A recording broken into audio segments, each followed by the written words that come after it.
Pai Celeste, obrigado por esta rica oportunidade. Obrigado pela direção do Teu Espírito Santo sobre as nossas vidas.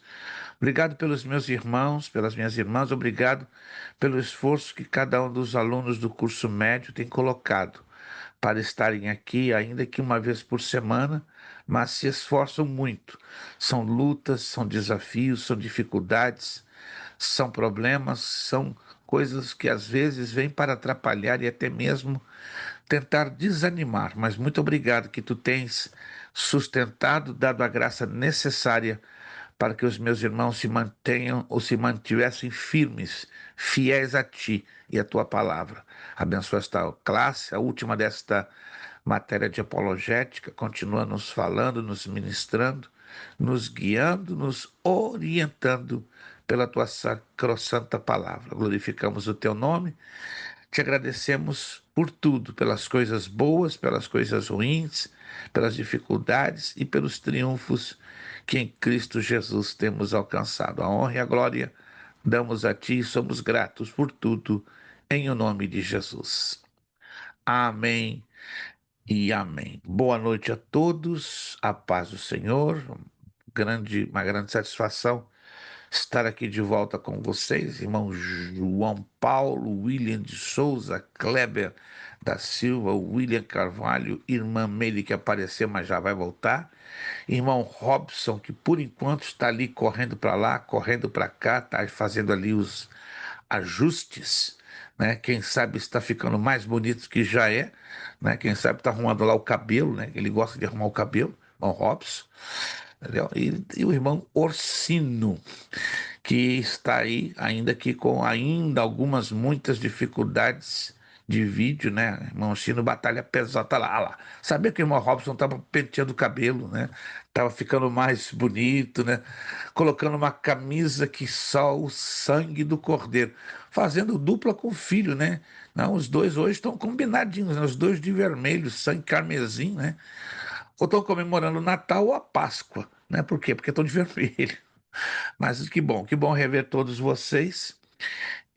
Estamos então hoje na nossa última aula desta matéria, e creio que vocês já têm visto lá no grupo a postagem que temos feito.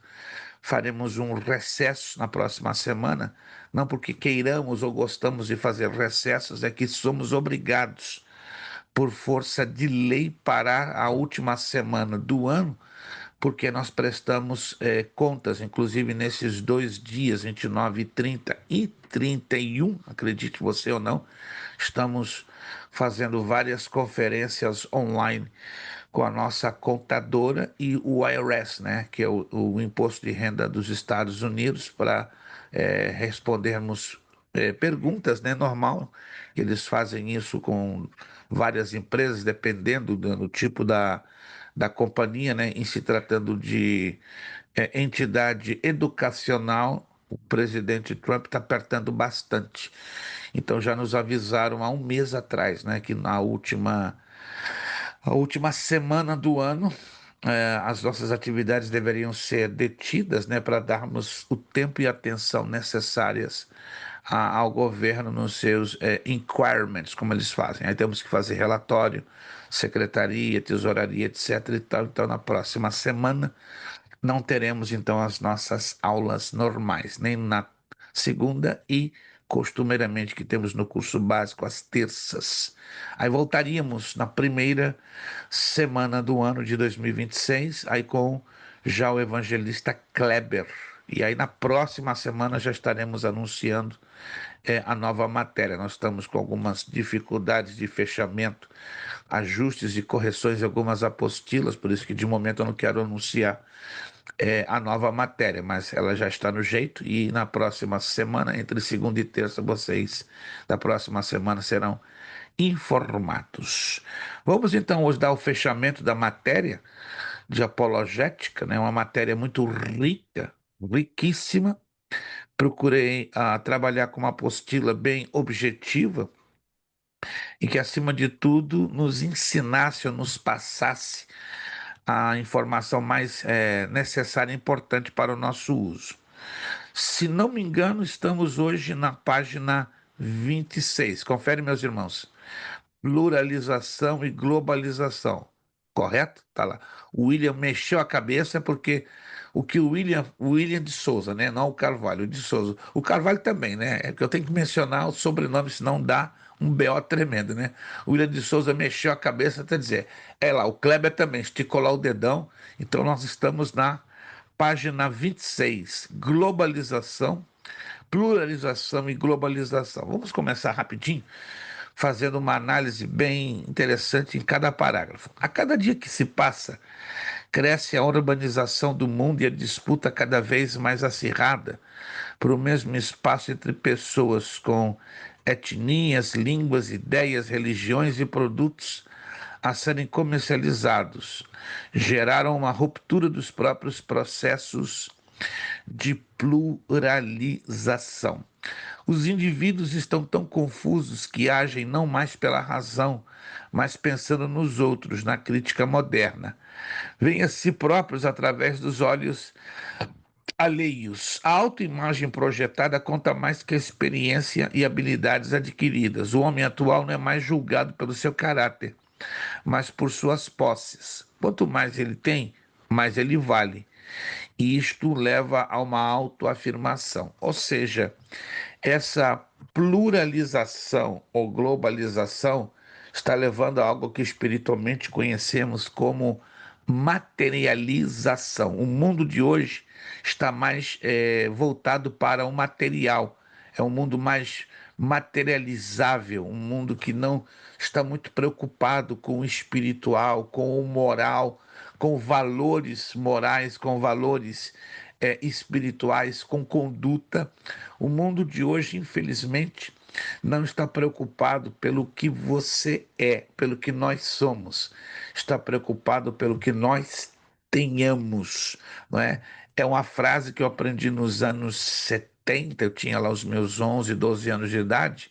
Você vale o que pesa, e a coisa não é assim, tá? Mas a palavra de Deus nos ensina que nós somos, o nosso valor está pelo aquilo que nós somos como cristãos. Nós somos avaliados pelo caráter de Cristo que há em nós. Aí continuamos. Uma sociedade que já não enxerga em Deus a explicação para suas colheitas fracassadas, suas condições meteorológicas instáveis e para suas epidemias avassaladoras pode ser considerada uma sociedade a caminho da secularização. Essa é a palavra mais adequada. Secularização. Uma cultura que programaticamente descarta o sobrenatural como realidade já está secularizada. A intelectualidade e o avanço das ideias deste mundo, como é o caso das universidades, bloqueia todas as saídas para o sobrenatural, relegando-as ao misticismo. A Academia de Letras só considera valores culturais sobre uma concepção secularizada. Os educadores que forjam os futuros pensadores, os jornalistas que filtram as notícias veiculadas pela mídia, os psicólogos que aconselham a população brasileira, os legisladores que promulgam as leis do país, todos têm um perfil secularizado. Esta cosmovisão secularizada influencia a cultura em todas as suas dimensões. Em outras palavras, a secularização está tão avançada, tão avassaladora, tão excessiva e tão envolvente que a Igreja de Cristo está sofrendo terríveis consequências, terríveis ataques. Hoje está sendo normal em igrejas, pastores que não mais falam da palavra pecado, da palavra arrependimento, da palavra transformação. Hoje os pastores, alguns, né, infelizmente, e é a maioria, estão trabalhando com uma mensagem muito suave em trazer o evangelho. Não trazem mais um evangelho que confronta, que aponta o pecado, que exige mudança de comportamento e de mentalidade, que exige transformação. Hoje estamos vendo as igrejas com uma mentalidade de clube. Essa é a verdade. Clube. Estão ali todas as terças, quartas, quintas ou domingos, batendo ponto e simplesmente indo à igreja, tendo-a em conta que ela funciona como um clube ou como um local aonde você vai fazer o descargo de consciência, mas não há um movimento de Deus verdadeiro, não há transformação, é uma rotina, é uma repetição constante, não há mudança de vida. Este é o quadro, hoje, atualmente, de mais de 80% das igrejas. Mas a minha igreja não é assim, pastor. Então glorifica a Deus, levanta as duas mãos para o alto e agradece, porque então você está dentro da igreja, das igrejas que estão no ranking de 20%. 20% das igrejas da face da terra não estão sofrendo a influência da secularização. 80% lamentavelmente estão, e a tendência é piorar. Já ouvi da boca de um pastor renomadíssimo, há algum tempo atrás, uns 2 anos, que vai chegar uma época que vai ser complicado, é impossível congregar-se em um templo como igreja local, que aí teremos que nos congregar, sabe aonde? Dentro da nossa casa, com a nossa família, porque as coisas estão tomando passos agigantados. Não é questão de sermos pessimistas, irmãos, é que somos realistas, bíblicos e escatologistas, porque isso já estava previsto, né?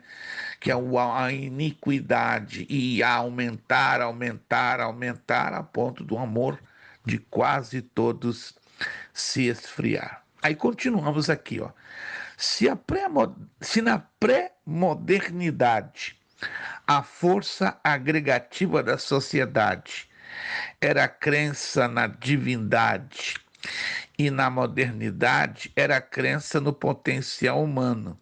A pós-modernidade, diferenciando-se de ambos períodos, promove um secularismo em que os elementos unificadores da cosmovisão se fragmentam em milhões das mais distintas opções.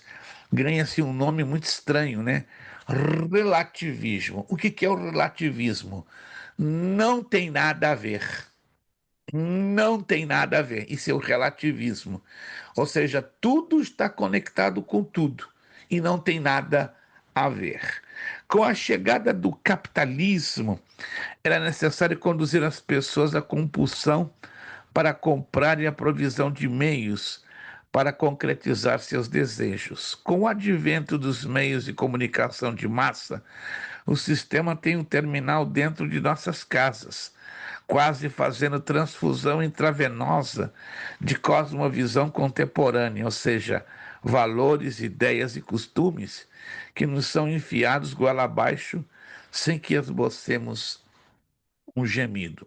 A maior prova disso é que hoje, se os pais não policiarem devidamente, quem vai estar educando os filhos pequenos? A tecnologia, um tablet, um telefone celular, uma televisão, um computador, eles vão tomar o lugar que caberia aos pais na administração e na educação dos filhos. E tristemente isso já está acontecendo dentro da Igreja de Cristo. Pais que não querem responsabilidade com seus filhos, estão colocando aí os seus filhos nas mãos um tablet, um iPad, um computador, pensando que estão dando a eles uma distração, muito pelo contrário, estão colocando uma granada para explodir nas suas cabecinhas e nos seus corações. Louvo a Deus quando eu vejo uma igreja que os pastores tomam o seguinte procedimento: aqui é proibido no culto uso de celular. Aqui é proibido crianças portarem iPads e celulares na hora do culto. Nem fora do culto. Está dentro da área do templo, é proibido. Fora do templo, faça o que você bem entender. Mas dentro da área do templo, eu louvo a Deus por isso. Mas é a minoria, irmão. São 10% somente. A maioria das igrejas que eu vou ministro é escandalosa a quantidade de crianças que estão ali, ou com celular ou com iPad, e não participam do culto. Irmã Meire tem uma participação, depois irmão João, rapidamente. Ô, pastor, é tão sério que o senhor está falando que hoje a gente é de uma igreja que ele é co-pastor, só que ele não está mais aqui, ele foi para. Aí ele tem um filhinho de 8 aninhos, Noah. Pastor, todo o culto.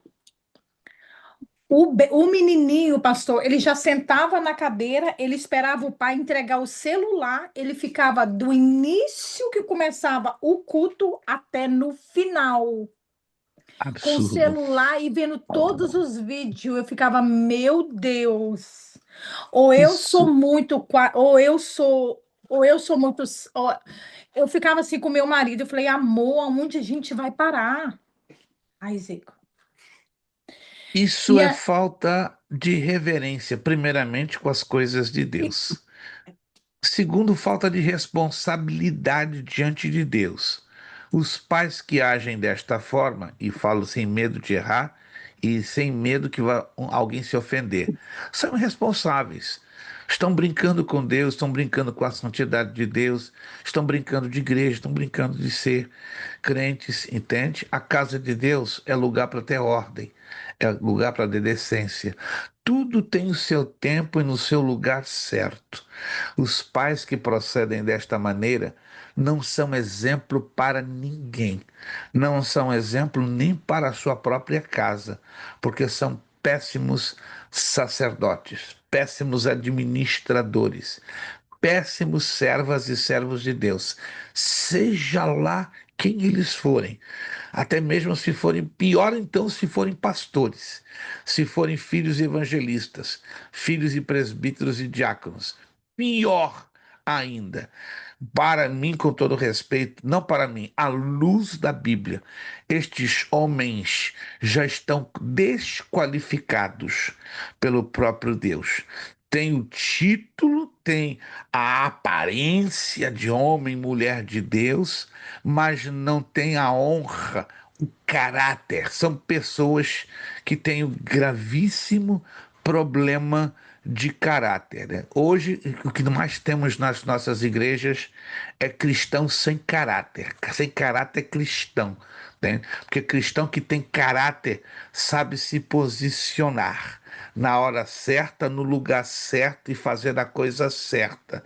Se a sua casa é uma bagunça, não traga bagunça para dentro da igreja, porque se muitos estão fazendo bagunça na igreja, é porque a sua casa é um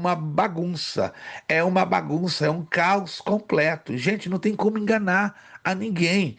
A igreja, ela é um reflexo da minha casa, da sua casa, da nossa casa. Se na minha casa, na sua casa, tem ordem, tem decência, tem temor, tem reverência, tem o altar rendido à presença de Deus, pode escrever, você vai levar igualzinho para dentro da igreja. Então vai ser o reflexo.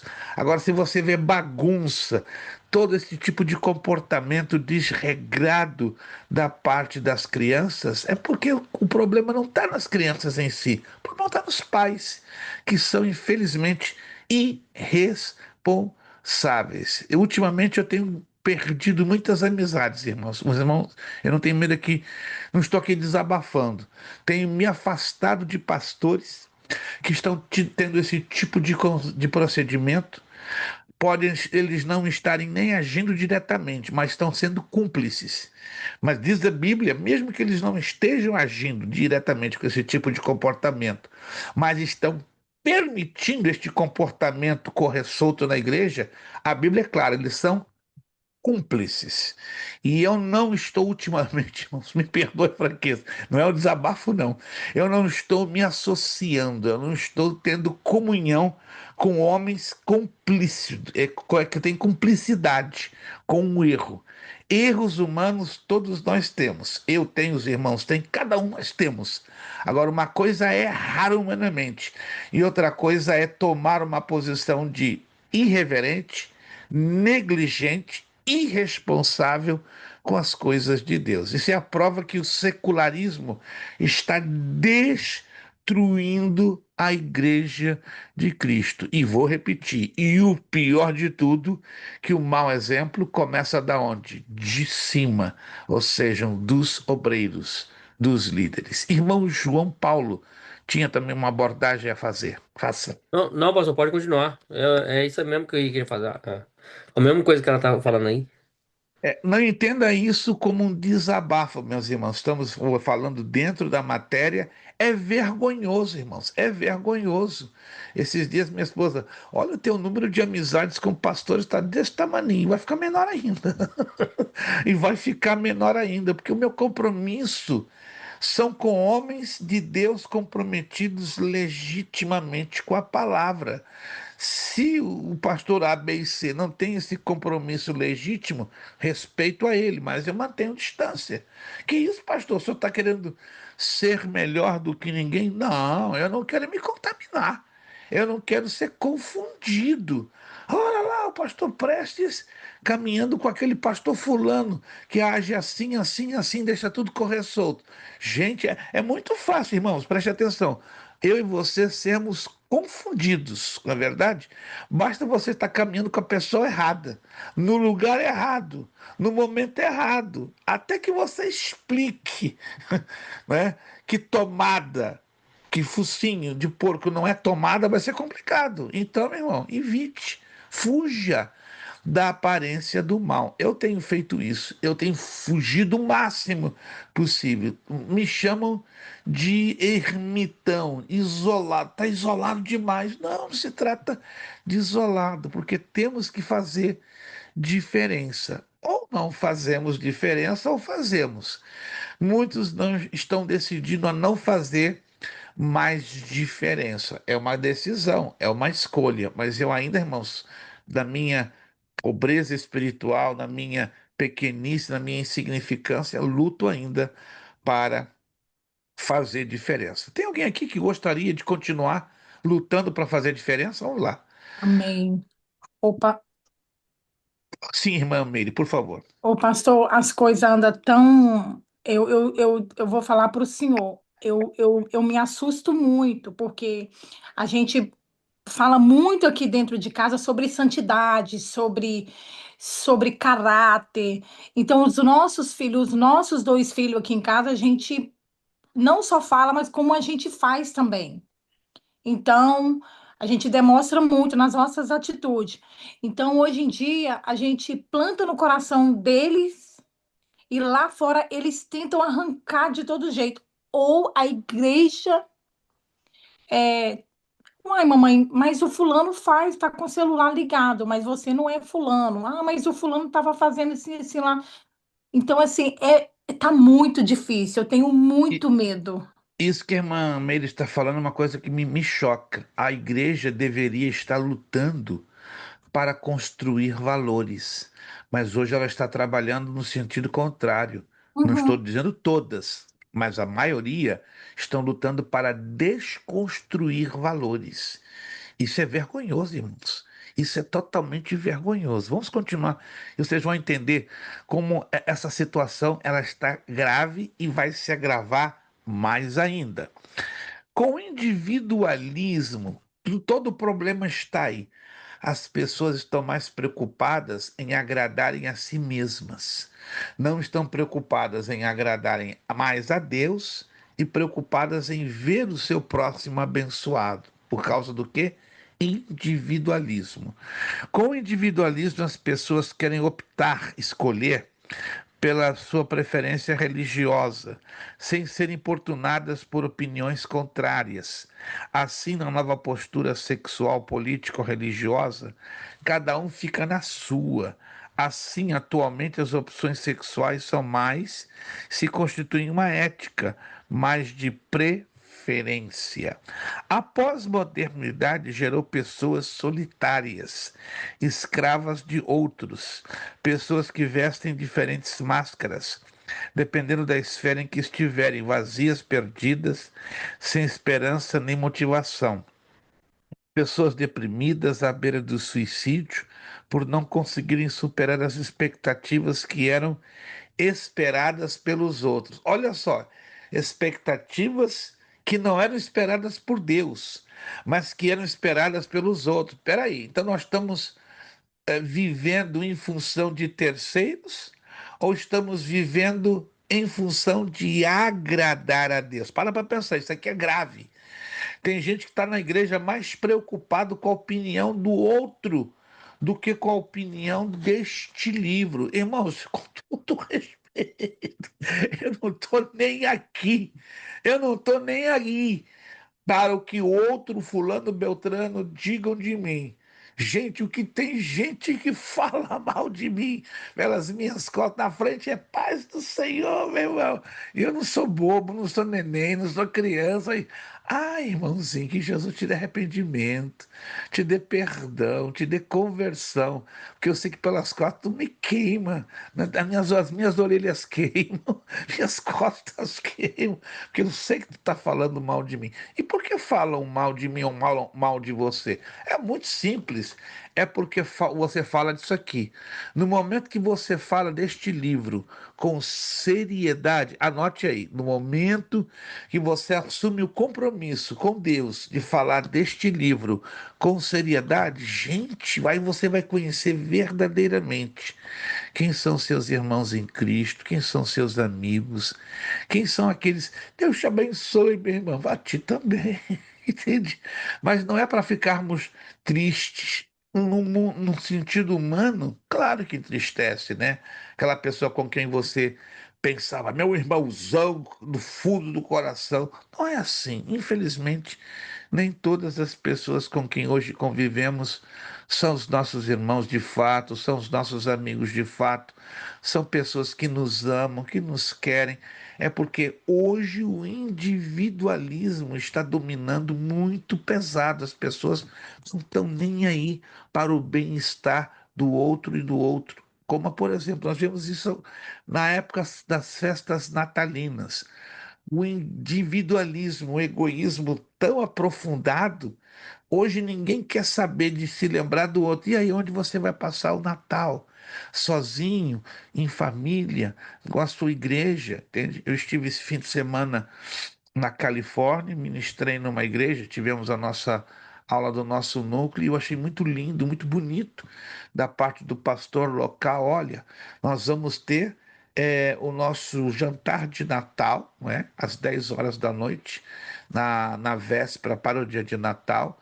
Se você não tiver para onde passar o Natal, família ou igreja, aqui é o seu lugar. Você fica em casa se quiser, tá? Você fica em casa se quiser.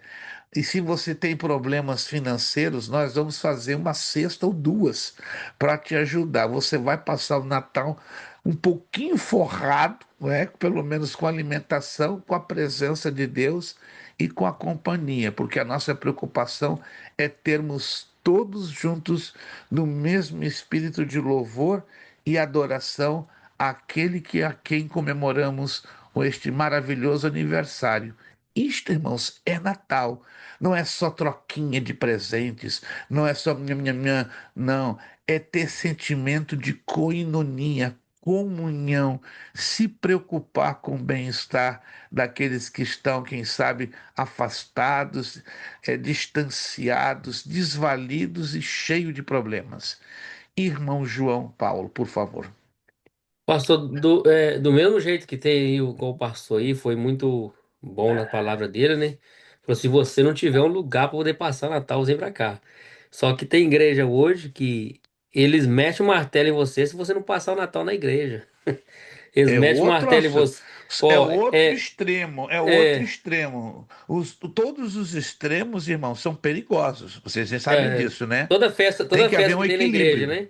Toda festa na Sim, igreja, você é obrigado a passar o Thanksgiving, você é obrigado a passar o Natal, você é obrigado a passar o que for. Gente, isso não, e nem a Bíblia não me manda mim eu celebrar Páscoa, a Bíblia não me manda celebrar Natal, a Bíblia não me manda celebrar nada. Eu celebro isso porque eu quero celebrar, porque Deus, ele exato. é, É uma demonstração de gratidão minha, pessoal, para com Deus. Gente, gratidão é uma atitude voluntária, não é uma atitude imposta, não é uma atitude obrigatória. Eu não posso obrigar ao Kleber, não é, a ser grato a Deus. Eu não posso. Eu posso inspirá-lo pela palavra de Deus a ser uma pessoa mais grata a Deus. Mas pegar o Kleber pelo pescoço e Kleber, você tem que ser grato a Deus. Não, isso não existe, entende? E hoje tem igrejas, como o irmão João Paulo mencionou, que trabalham com o lado oposto, ou seja, elas obrigam, colocam como lei. Isso é uma estupidez, perdoe-me, irmãos, é uma estupidez. Tudo no equilíbrio, tudo no meio. E como ser humano é complicado ser equilibrado. Ok. Se ele tem a opção de estar com a família, qual o problema dele estar com a família, de estar com os irmãos mais achegados e não na igreja? Isso não é problema, isso não é problema. Agora, tem pessoas que têm a necessidade de estarem juntas, não tem família, não tem para onde ir, seus familiares estão no Brasil, até esse Natal, não sei se vocês estão sabendo, pelo menos aqui na Flórida, não sei se o irmão João Paulo está sabendo, o irmão William, a quantidade de famílias que sofreram deportações e já não tem mais os seus entes queridos juntos é assustador. Então, está sendo um ambiente para estas pessoas deprimente, altamente deprimente. Aí tudo bem, aí é válido ter esse sentimento de gregário, de juntar as pessoas para aliviar um pouco a carga. Irmã Meire. Tem que ser bem cauteloso nessa situação, porque não ser extremista demais numa coisa, e Exato, nem exato. porque eu tenho um exemplo na igreja que nós somos. O pastor, nossa, tudo é dentro da igreja, dentro da igreja, dentro da igreja, na igreja, na igreja, na igreja, na igreja. Diz, quando eu cheguei, hoje o filho dele mais velho tem pavor de igreja. Ele Porque se assim trabalhou. desviou, Yeah, yeah. ele se desviou, tá todo tatuado. Ele era um diácono, um jovem de 24 anos. Ele tem pavor, porque diz que o pai vivia dentro da igreja. E o exemplo de igreja, irmãos, começa em casa. Em casa. Se começa em casa, não vai ter problemas dessa natureza. Parece não, tenho certeza, são obreiros que querem ser pastores só no templo, mas não são pastores com a sua família. Não funciona. Continuando, a pós-modernidade, como já falei, gerou pessoas solitárias, escravas de outros, pessoas que vestem diferentes máscaras, dependendo da esfera que estiverem vazias, perdidas, sem esperança nem motivação.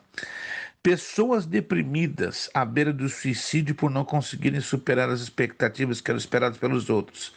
Gerou pessoas apenas com momentos felizes, mas tristes por dentro. Deus tem um plano para encher estas vidas com seu amor, que alegra a alma e dá paz que eles precisam. Somos uma geração, escute essa, viciada em velocidade. Que é isso? É a América. São os países do continente europeu. As notícias dos telejornais são curtas e sintéticas. O tempo passou a ser uma obsessão mundial. As pessoas necessitam redimensionar-se para conviver com tamanha rapidez de mudanças. Precisam adaptar-se a regulamentos fugazes sem raízes. Esse desraigamento trouxe duas consequências: relacionamentos corriqueiros e troca de amizades em grande velocidade. Entenda o que eu vou dizer. Não tenho nada, absolutamente nada contra as redes sociais. Tem todas. Que, pastor? Estou dentro de todas. Estou dentro de Facebook, estou dentro de Instagram, tô dentro do X, tô dentro do WhatsApp, tô dentro do LinkedIn. Pensa em todas. Tô lá, tô dentro de todas. Que isso, pastor? Você é louco? Não. É pelo trabalho que eu exerço. É pelo chamado ministerial que Deus me confiou. Eu divulgo o evangelho. Eu divulgo o trabalho da educação cristã. É o que me obriga. É uma das minhas várias e muitas ferramentas de trabalho. Mas entenda, eu não sou viciado em redes sociais. Não estou aqui me justificando de forma nenhuma, porque onde eu quero chegar. Tem gente que é viciada em redes sociais. Só tem amigos de redes sociais. Irmãos, há 10 anos, 15 anos, 20 anos, as amizades eram mais sólidas, eram mais consistentes, tinham raízes, tinha mais sabor. Mas hoje é tudo muito veloz. É ridículo você ver postagens dizendo: não importa a distância que você esteja, sendo meu amigo de Facebook, tá de bom tamanho. Não, para mim não tá de bom tamanho, não. O amigo de Facebook, ele é passageiro, ele é aleatório, ele é fugaz, ele é rápido, mas não dá condições, pela própria condição da rede social, de aprofundar relacionamento. Hoje as pessoas têm necessidade de aprofundar relacionamento, de conhecerem calor humano. A coisa está ficando muito triste. E mais ainda com as igrejas online. Tem igreja que só tem culto online. É E ruim pro- ter o culto online? Não é ruim. Uma vez ou outra, numa necessidade, é válido. Mas tem igrejas que só são 100% online. Isso não é igreja. Isso é e- clube cibernético. então, Provérbio 17 fala: em todo tempo amo o amigo, e na angústia se faz um irmão. E aí? E na rede social você vai conhecer o irmão que é feito Não na faz angústia? Não, sentido. é complicado. É muito complicado. É, Vou repetir. As redes sociais são uma bênção, desde que você tenha equilíbrio e saiba usá-las da forma que corresponde, que se cabem, entende? Mas hoje tem pessoas que estão viciadas em velocidade. Eu tenho 10 minutos. Só posso comer em 5. O culto tem que terminar rápido, senão vai dar problema, os irmãos vão começar a reclamar. O povo está pressionado por todos os lados a ser em alta velocidade. Ei, tenho saudade daquele tempo que eu sentava numa roda, ninguém estava com o celular na mão, e vamos lá, todo mundo olhando para o olho do outro, trocando ideias, Bíblia na mão. Não tenho nada contra as Bíblias eletrônicas, as Bíblias digitais. Tenho 4, mas irmãos, eu não abro mão do papel, eu não abro mão do folhear, não abro mão. Pastor, o senhor é do tempo do onça. hoje não se prega mais folheando a palavra, pastor. Hoje é Não, tá, tá, iPad. tá, tá difícil, irmã. Eu falto Irmã, tá morrer, eu fico, difícil. meu Deus, aonde eu Irmã, estou? eu tenho Bíblias digitais, eu tenho Bíblias eletrônicas, mas na hora de ministrar e ensinar junto do povo, papel, Hoje papel. se leva, pastores se levam iPad, abre o iPad na hora da pregação. Meu Deus, eu fico, meu Deus. Que possa se fazer de maneira discreta, muito discreta. Eu uso o meu iPad, mas de maneira muito discreta, jamais mencionando o texto bíblico. Se é para ler o texto, eu leio aqui, uso aqui. Mas o iPad eu uso para um tipo de um caderninho de notas e de maneira muito discreta. Tanto que eu uso aquele menorzinho, o iPad mini, né? Já tem uns que parece que querem se apresentar, aqueles tijolão de 14 polegadas, quando não são aqueles que abrem o computador. Já viu aqueles? Nada contra, mas é estranho. Abrem o computador, a telona lá dentro em cima do púlpito, como querendo se exibir. Olha lá. E é lá, ó, e é do Apple, e o Mac Air, E é última. tão, e é tão contagioso. É tão contagioso que desde o púlpito até embaixo, todos eles seguem. Eu fico assim, aos discípulos, como que segue? Eu não aguento, quando eu vejo, eu já falei, porque é muito triste.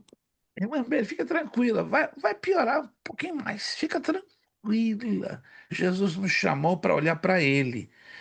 É normal que a gente fique chocado com esse cenário? É, mas se a gente ficar chocado ali uma vez ou outra, ou constantemente, a coisa pode até danificar a nossa fé. Mas que o Senhor Deus nos ajude a darmos exemplo, a sermos diferentes. Ei, Meire, você é muito cafona, você é muito antigona. Não, eu continuo amarrada com esse livro, eu continuo abraçada com esse livro. Ei, João Paulo, você está muito para trás, muito retrógrado, muito arcaico. Não, meu irmão, continue assim, porque Deus nos chamou para termos raízes, caráter e identidade como cristãos. As pessoas que estão agindo desta maneira perderam talvez um pouco do caráter cristão, perderam a sua identidade cristã e até mesmo, tristemente, perderam as suas raízes. Assim, o homem pós-moderno, né, viciado na velocidade, defronta-se com um paradoxo. Está só e não gosta, mas, por outro lado, não sabe como desenvolver amizades sólidas. Fechado em si, não consegue lembrar-se do carinho materno, pois recebeu o tratamento profissional de uma babá. Olha só, sente-se dono de seus sentimentos, mas vive triste, pois não sabe como transpor a linha divisória entre amor e sensualidade. E a maioria de seus relacionamentos começaram com uma transa. Meu Deus! Não confie em ninguém, pois todos querem levar vantagem. Esse quadro está acontecendo dentro das nossas igrejas. Essa cultura que tem gerado relacionamentos superficiais tem afetado diretamente a igreja. As pessoas têm medo de se aprofundar em seus relacionamentos. Essa característica da pós-modernidade influencia também no relacionamento do homem com Deus, nos seus relacionamentos horizontais, ou seja, junto do próprio homem, com o seu próximo, e no relacionamento vertical com Deus, porque são relacionamentos sem profundidade. Há uma porção de pessoas más tentando se aproveitar dos menos avisados. A grande cidade ensina seus habitantes a proteger-se, não se expondo. Para o homem urbano, por exemplo, o encontro sexual não pode ser mais desprotegido. Não se confiam mais nas pessoas. Estamos vivendo um caos social e espiritual generalizado. Numa igreja urbana, as pessoas entram e saem no anonimato, sem às vezes ao menos serem cumprimentadas. As igrejas gradativamente têm deixado de ser centros comunitários e se convertido em centros de autoajuda. Eu vou para a igreja por qual razão? Ah, eu vou para a minha bênção.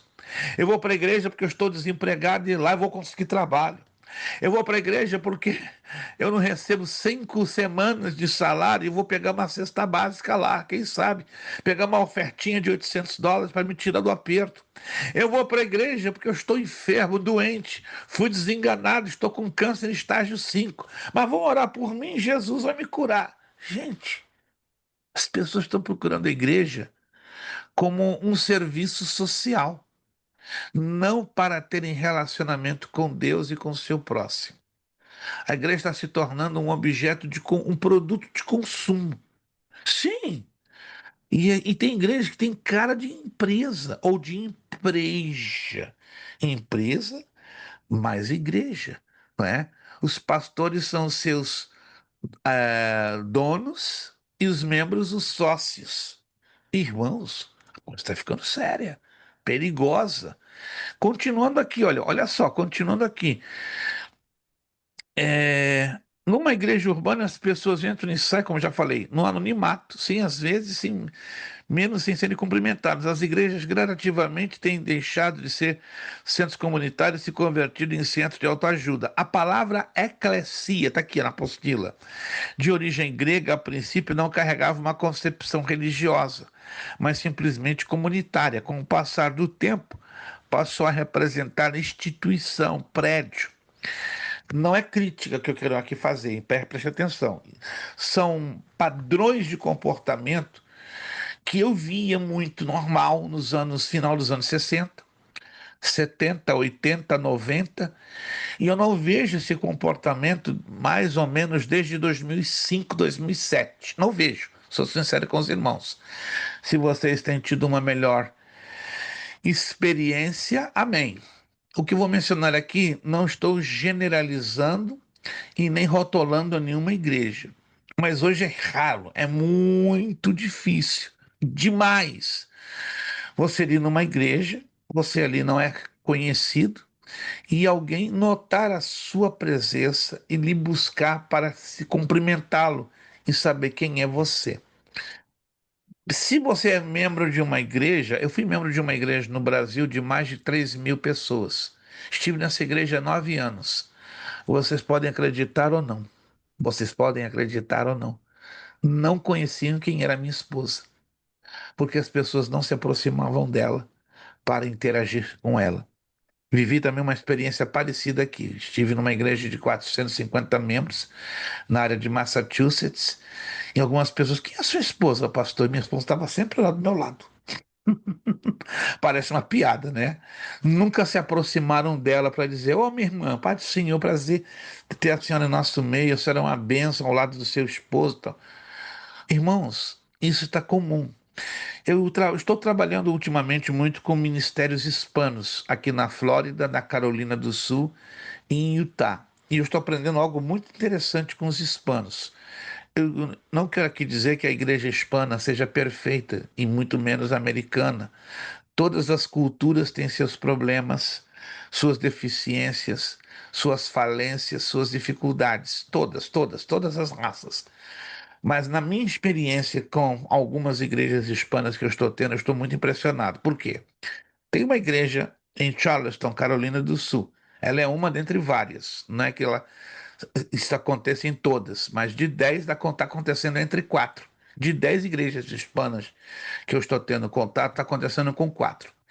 Ninguém sai da igreja, escute essa. Ninguém. Pode ter 100, 200, 300, 400, 500. Ninguém sai da igreja se não apertar a mão de todas as pessoas. É impressionante. Uma igreja que estamos com um núcleo nosso em espanhol. É interessante. Termina o culto, pastor. Ninguém saia se não cumprimentar a todas as pessoas. E o que acontece? O pastor da igreja é o primeiro que coloca-se lá na porta e cumprimenta todo mundo. E, e essa igreja tem 270 pessoas em média. Impressionante. Quando eu vou lá, a minha mão fica cansada. Deus lhe bendiga, Deus lhe bendiga, Deus lhe bendiga, Deus lhe bendiga, Deus lhe bendiga. Quando não me abraçam, quando dão na cabeça de abraçar e falam em mistério e se renovar, esquece. Tem uns 10 nessa igreja que chegam lá, irmão, presta, não, e Deus toma, começa a falar em mistérios, é cheio do Espírito Santo. Não, eu quero dizer, aí tem outro na fila. Eles fazem, gente, fazem fila, porque a igreja foi ensinada assim. Eu falei, meu Deus, eu nunca vi isso em igreja brasileira. Minto. No Brasil, eu convivi com uma igreja batista que tinha um hábito parecido.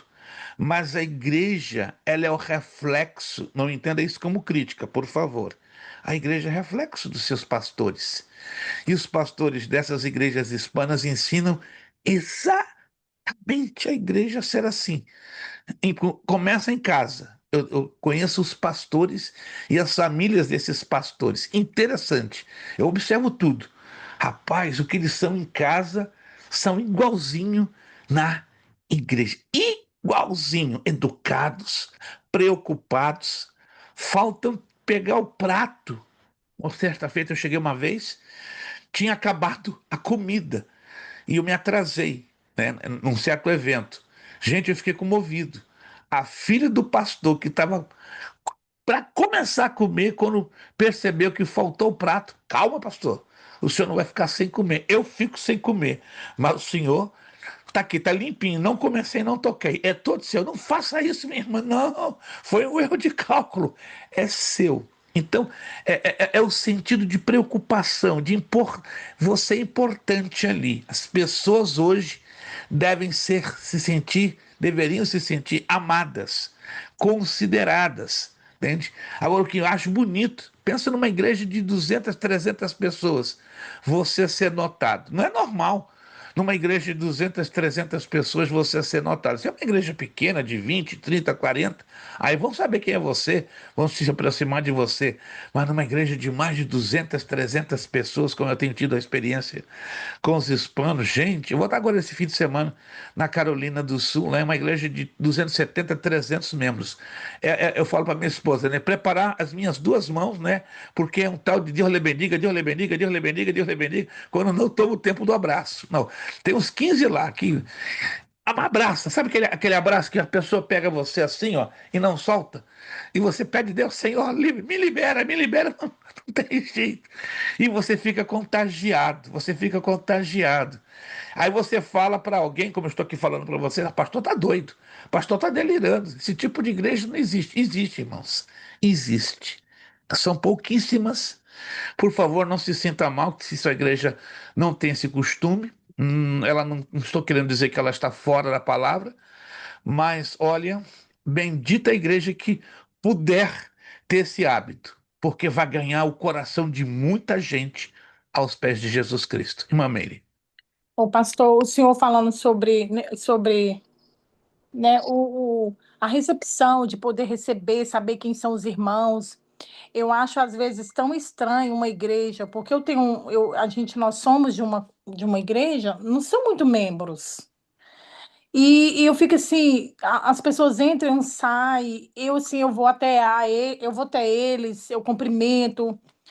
E aí as pessoas meio que pegam aquele papel. Eu falei, vocês pegam esse papel, vocês fazem o quê? Vocês ligam para a pessoa, porque os amigos que a gente leva, eles nunca receberam ligação. Meu Deus, E, é e só. aconteceu, e aconteceu Uau, algo tão assim comigo, a gente mudou. Nós mudamos e aconteceu algo aqui em casa, inundou o flor, a gente colocou o flor novo na casa e quando a gente acordou, o basement estava inundado de água. E a gente passou muito mal, pensa numa fúria que foi. E nós passamos mal, todos nós em casa. Só que eu fiquei mais. Eu fiquei o que, amor? 3 semanas? Um mês. Fiquei um mês sem poder ir na igreja. meu Pergunta Deus. se o pastor perguntou por mim ou me ligou. Quê? Vamos, 60 membros. vamos trocar de assunto, senão a gente vai começar a ficar triste.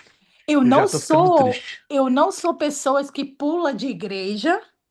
Eu não sou membro que apareço na igreja uma vez ou outra. Eu faço parte do Ministério de Louvor, do Diaconato, eu faço parte do Ministério Infantil. Eu não sou pessoas que. Não é que ele precisa de andar atrás de mim. Irmã Meire, você mudou. Tá tudo bem?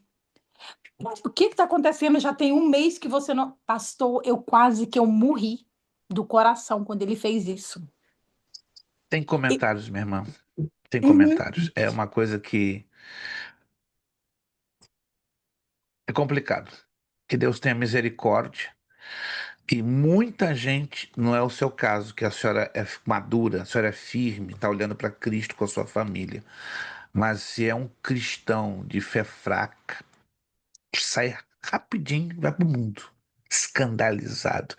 Isso é comportamento de obreiro, isso é comportamento de crente, isso é comportamento de pastor, mas sem comentários. Que Deus nos ajude, né, a sermos mais igreja.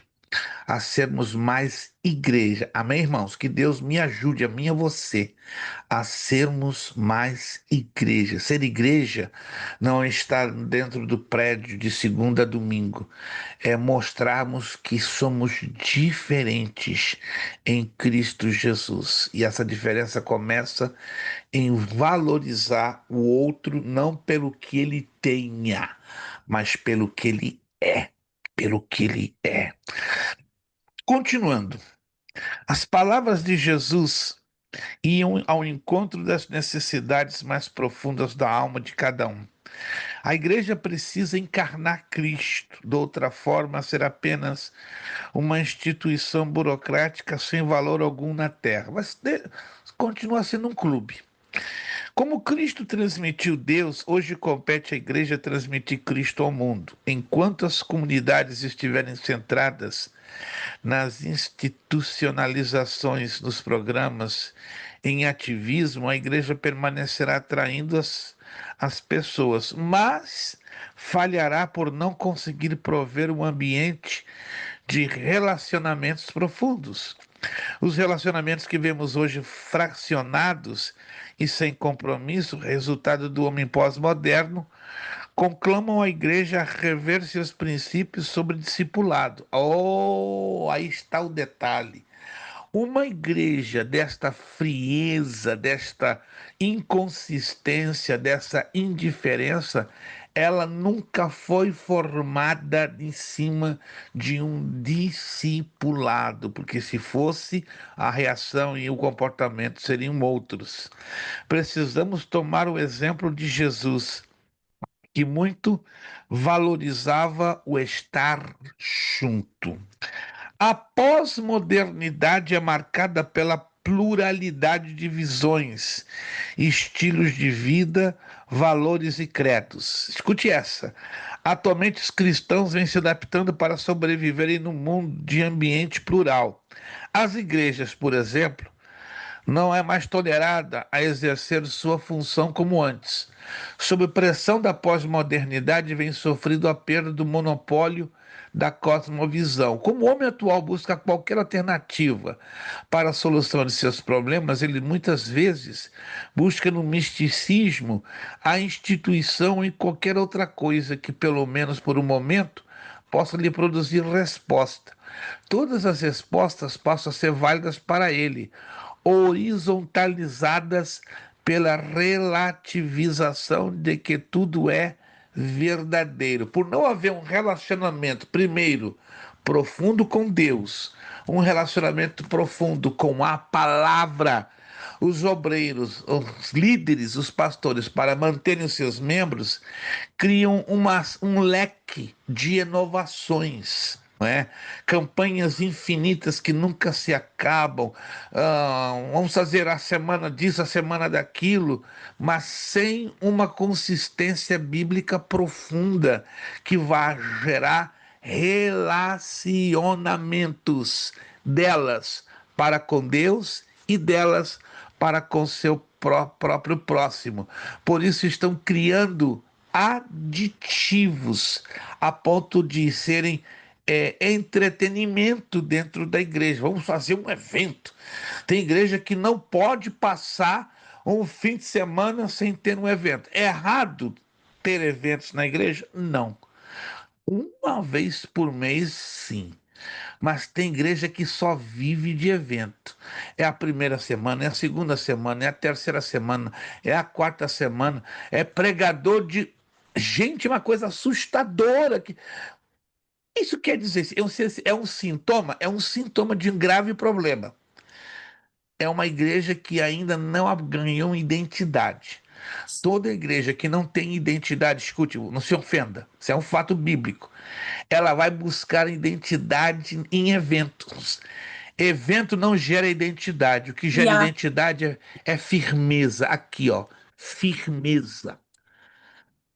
Mas eu tenho que fazer esse evento, senão eu perco os jovens. Eu tenho que fazer esse evento, que eu vou perder as irmãs do ciclo de oração. Eu tenho que fazer esse evento, senão eu não vou motivar os irmãos da escola bíblica dominical. Que Mas isso, gente? hoje não querem ensinar a poderosa palavra. Hoje não querem ensinar. E eu já vou dizer para a senhora por que não querem ensinar, porque não querem compromisso, não querem responsabilidade, não querem Uhum. confrontação com as pessoas que estão vivendo uma vida Sim. Começa a confrontar e torcida. acabou. Bom. Aí complica.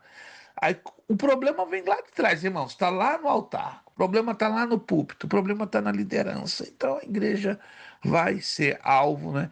Não entenda isso aqui, irmãos, como um painel de críticas às igrejas ou aos obreiros. Nós estamos estudando uma situação Deus, gravíssima que é a pós-modernidade que está matando as igrejas. Deus abençoe que os eventos consigam tirar, ou eles tirarem alguma coisa ali que levem de aprendizado, né? Que não seja só nos movimentos dos eventos, porque eu nem compareço, porque eu acho tão perca de tempo, eu acho tão desnecessário. Me Eu desculpa, fiz uma pastor. pergunta a um pastor recentemente em Connecticut. Ele se ofendeu muitíssimo. "Irmão, o que que o senhor ganha? Que a igreja ganha com este evento?" Ele se ofendeu. Quem é o irmão para me fazer essa pergunta atrevida? Não, não, não é uma pergunta atrevida. Porque o senhor está fazendo esse evento todo mês. É todo mês. Eu não tenho nada a ver. O senhor se acha o dono da sua igreja, amém. Faça como o senhor achar por bem. Mas me ajude a entender. Eu quero aprender a entender o que o senhor ganha com esse evento todo mês. Ele se ofendeu e não me quis dar uma resposta. Mas não vou entrar em detalhes, porque são igrejas que, lamentavelmente, elas perderam a visão do discipulado. Ao invés de uma igreja se envolver com discipulado, educação cristã, colocar a igreja ali, despertando-a para orar e jejuar. Graças a Deus que tem igrejas que estão orando, estão jejuando, amém. Mas ainda é pouco. Tem que levar a igreja ao discipulado. A chave está no discipulado. De 10 igrejas brasileiras, hoje só 2 aqui nos Estados Unidos estão preocupadas em investir pesado com discipulado. Não, não se ofenda, não se assuste. De 10, só 2, 2, 2, 2. Por quê? Dá trabalho. Não querem investir no discipulado porque dá trabalho ensinar, dá trabalho confrontar, dá trabalho preparar. O que dá trabalho é o que acabamos de falar. Vivemos numa geração viciada em velocidade. Querem um resultado para já, ó. Eles querem um resultado em uma semana. Não querem ter a paciência de esperar em um ano para ver a semente lançada para gerar o fruto.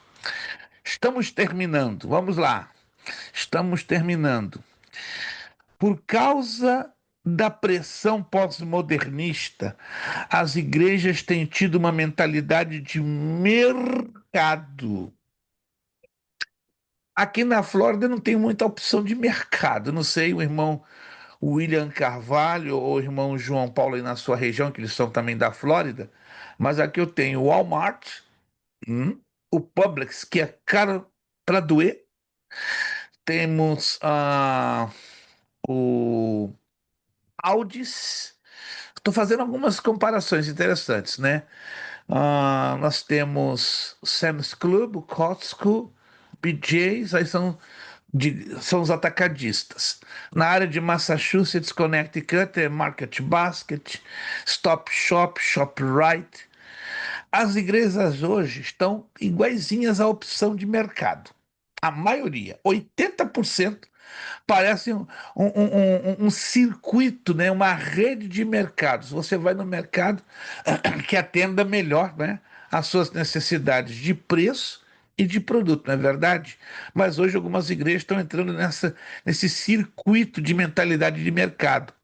Constantemente passam por adaptações. Tantos modismos eclesiásticos, tantos ventos de doutrina, são uma necessidade de agradar o cristão como se ele fosse um cliente. Que triste isso.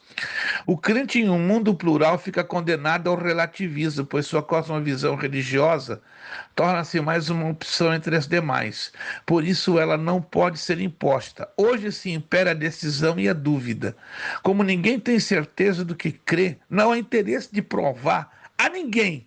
E acaba o exercício da apologia, ou seja, da defesa da fé.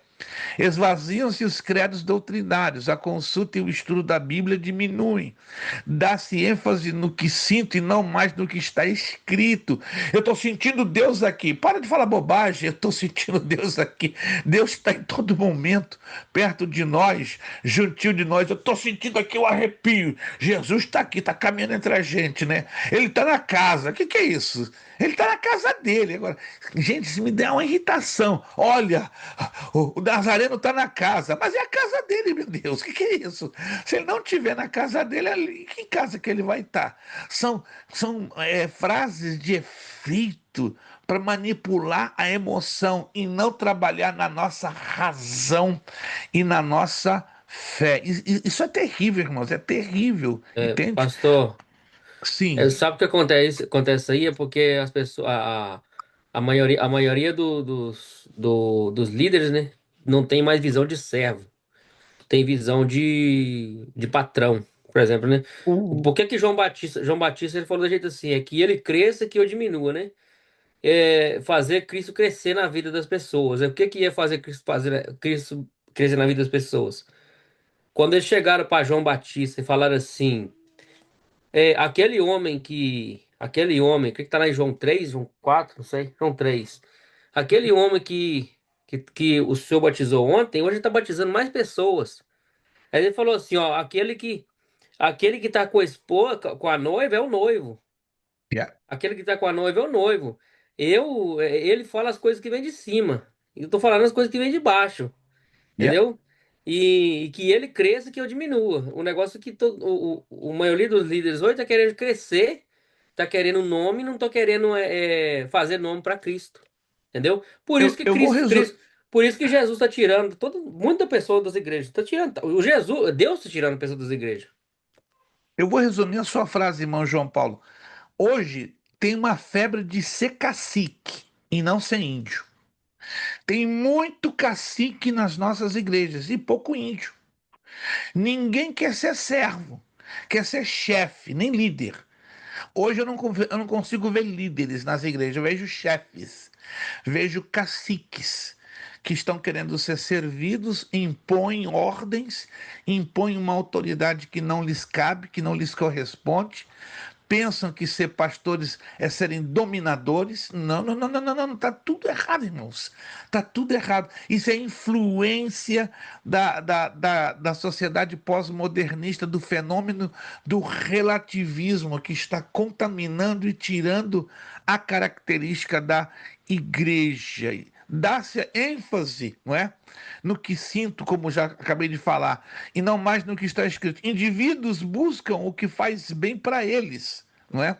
O evangelho tem se tornado um bem light nos últimos tempos. Ninguém quer ser confrontado com a palavra e se dispor a abrir mão de sua vida pelo evangelho de Deus, porque cada um se preocupa consigo próprio, com a sua própria pele.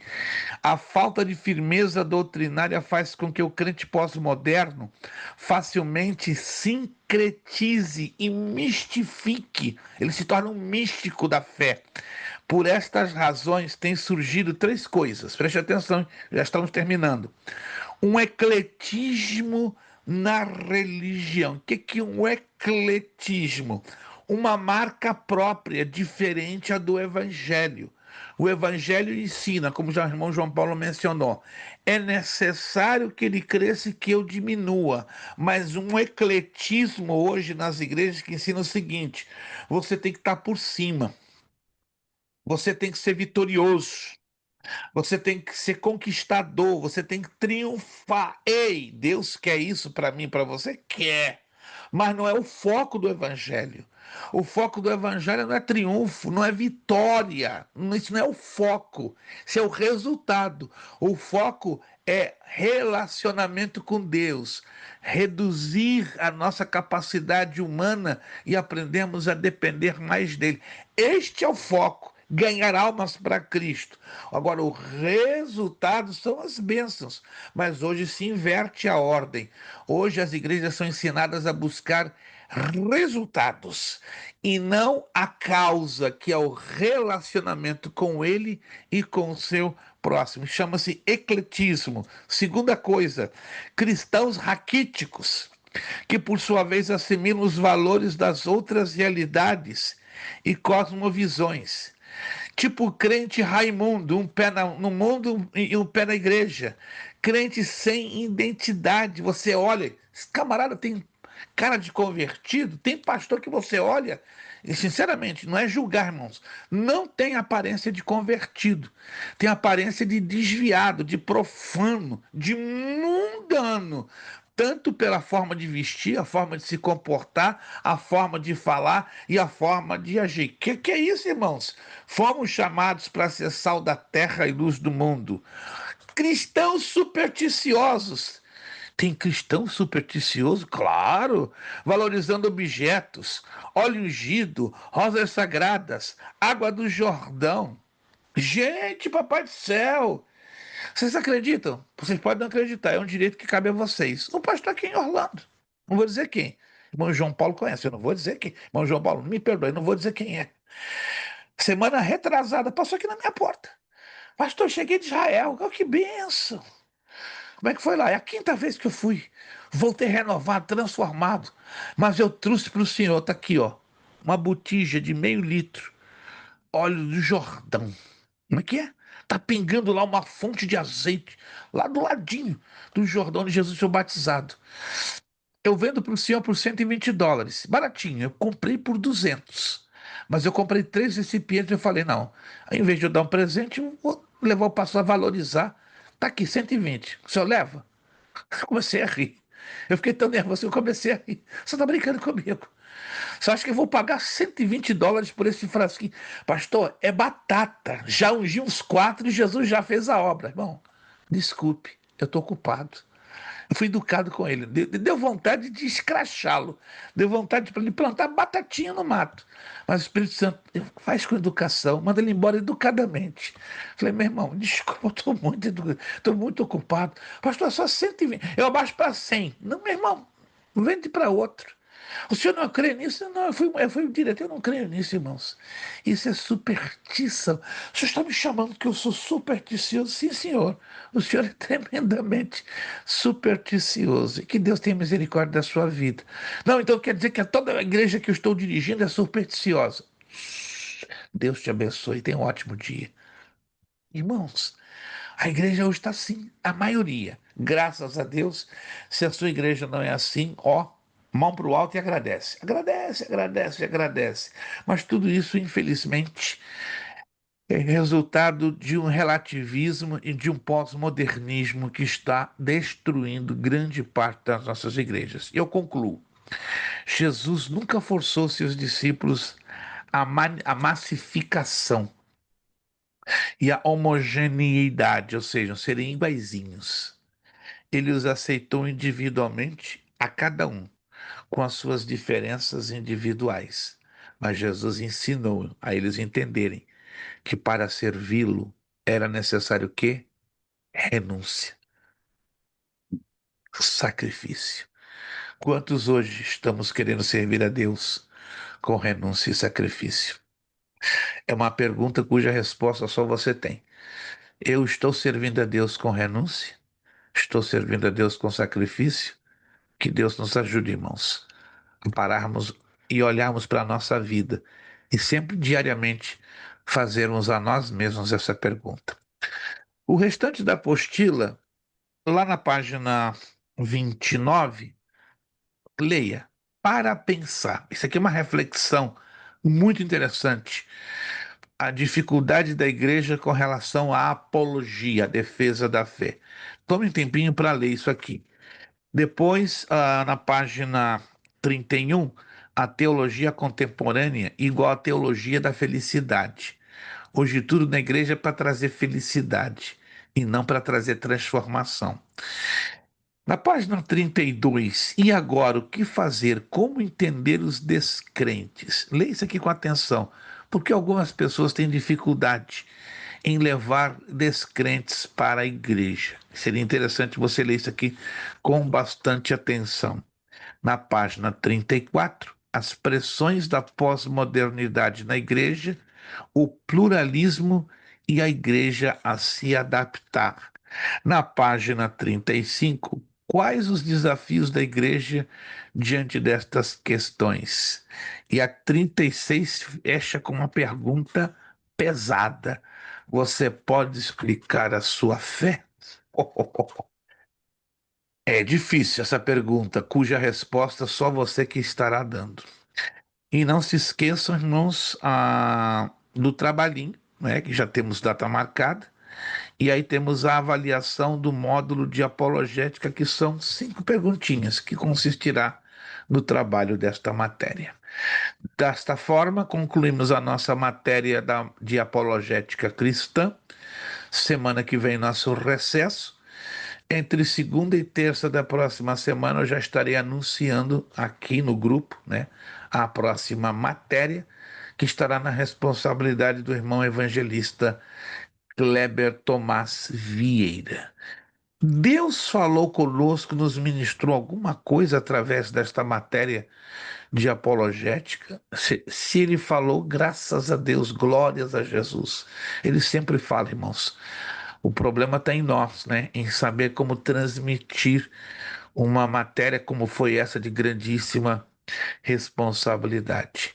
Quero agradecer a todos que puderam estar conosco nesta noite, irmã Meire, irmão William Carvalho, William de Souza, irmão João Paulo, irmão Robson, irmão Kleber, irmão Orsino, que com muita luta está tendo, irmão Orsino, vou fazer esta semana, irmão Orsino, um contato via telefônico, vamos ver se o irmão pode me atender para conversarmos um pouquinho via telefone, tá bom, irmão Orsino? Se seu telefone está funcionando, vou fazer um contatozinho na parte da tarde, depois das 2, para a gente trocar umas importantes ideias. Deus abençoe a todos. Lembrando que se você ainda não fez o pagamento relativo ao mês de dezembro, lembre-se, até o dia 31 tá de boa. Passou do dia 31, tem a multinha dos $10, tá? E não fica triste se eu te cobrar não, porque nossa escola está hoje com um número muito grande de alunos que, infelizmente, por A e B razões, não estão sendo fiéis com os pagamentos. Mas os que puderem ser fiéis com os pagamentos, nós agradecemos de todo o nosso coração. Quero desejar a vocês um abençoadíssimo Natal. Ei, comam moderadamente, né? Gritem moderadamente, esperneiem-se moderadamente, né? Não se deem a exageros, né? Se vão passar na igreja, glória a Deus. Se vão passar com a sua família, na sua casa, cercado de amigos, glórias a Deus. Então, que a bênção do Senhor se manifeste e se revele, sobretudo na importância, no foco que é comemorarmos o nascimento de nosso Senhor e Salvador Jesus Cristo. Tenha um vitorioso Natal. Provavelmente não vou ver vocês no ano novo, mas que a bênção de Deus também marque 2026 de uma forma sobrenatural, né? Todas as lutas e dificuldades que vocês viverem em 2025 sejam cobertas e compensadas pelas muitas bênçãos e vitórias que, sem dúvida, o nosso Deus estará nos trazendo no dificílimo ano de 2026. Eu digo dificílimo porque estamos esperando um ano bastante difícil, mas em Cristo tudo podemos. Tudo posso naquele que me fortalece. Vamos orar ao Senhor nosso Deus agradecendo. Irmão João Paulo, abrindo aí o seu áudio, e estará com esta oração agradecendo e nos despedimos, tá? Voltamos a estar conectados com as nossas aulas na segunda-feira, dia 5 de janeiro, com o nosso irmão Kleber Tomás da Silva. No transcurso dos próximos dias estarei me comunicando individualmente via WhatsApp ou via telefone com alguns irmãos, né, alguns dos alunos, só para acertarmos algumas coisinhas que estão da parte de alguns pendentes, né, com respeito aos seus trabalhos, mas fora isso, fique tranquilo que eu não vou chamar atenção a ninguém. O objetivo do contato é só ajudar a todos, aos alunos e aqueles que estão com algumas dificuldades com as suas matérias. Irmão João Paulo, Amém. agradecendo ao Senhor nosso Deus. Pai amado, em nome de Jesus, nós agradecemos ao Senhor nessa noite, ó Pai, por essa aula maravilhosa. Agradecemos a Ti, Senhor, pela vida do nosso pastor Luiz Prestes, Senhor. Aleluia. Agradecemos a Ti, Pai amado, pela vida de todos os alunos que estão aqui presentes, todos aqueles que também não puderam participar hoje, Senhor. Pai, toma cada um deles em tuas mãos. Senhor, toma a vida do nosso pastor Luiz Prestes em tuas mãos. O Pai dele, Em nome saúde, de Jesus. sabedoria, para seguir dando classes, ó Pai, da Escola Bereia, Senhor. Pai amado, Pai bendito, que esse ano de 2026, Pai, seja um ano, Pai, de prosperidade financeira, de prosperidade espiritual. Seja um ano, Pai, onde, Pai, nós possamos, meu Deus e meu Pai, nos achegar mais a Ti, Senhor. Sabendo, Glória a Pai, Deus. sabendo, ó Pai, ser servos, sabendo, Pai amado, a mostrar ao Senhor e não a nós mesmos, Pai. Nós pedimos ao Senhor, Pai, que essa escola cresça, Pai, cada dia mais, cada mês mais, tenha mais alunos Glorifica o teu nome. participando dessas classes, ó Pai, porque infelizmente, meu Deus, meu Pai, nós vemos, ó Pai, o desinteresse de muitos dos cristãos hoje em dia, Senhor, Ó que Deus, não tenha querem misericórdia. participar, não querem fazer um curso de teologia, Senhor, para poder aprender para si mesmo. Por isso são levados por muitos ventos de doutrina, Senhor. Pai amado, Pai bendito, Senhor, que esse 2026, Pai, seja um ano, Glória a Pai, Deus. onde Glória a nós Jesus. levantemos, ó Pai, uma geração, onde o Senhor levante uma geração, Senhor, que possa adorar e exaltar o teu santo nome, para a honra e glória do teu nome, nós pedimos e te agradecemos. Amém. Amém. Nosso lema Amém. para fecharmos tudo: seriedade, Seriedade, Seriedade, compromisso, compromisso, disciplina. disciplina, Seriedade, seriedade, compromisso, compromisso, disciplina. disciplina, Seriedade, seriedade, compromisso, compromisso, disciplina. É disciplina. necessário que É ele necessário que ele cresça cresça e que eu e eu diminua. diminua. É necessário que É ele necessário que ele cresça cresça e que e eu eu diminua. diminua. É necessário que ele Que ele cresça cresça e e eu que eu diminua. diminua. E a Deus damos o quê? A honra, a A honra e a glória glória e e o o poder. poder. Feliz Natal, abençoado Feliz Natal para todos vocês, em 2026. nome de Vejo Jesus. vocês em qualquer momento em edição Feliz Natal. extraordinária. Muito obrigado por tudo. Feliz Natal. Vocês foram de muita bênção para as nossas vidas neste ano de 2025. E se Deus Glória a quiser, vamos estar Deus. juntos de novo em 2026. Deus abençoe a todos no poderoso e grandíssimo nome de Jesus Cristo. Boa noite, bom Amém. descanso, a paz do Senhor. Estamos aqui em contato.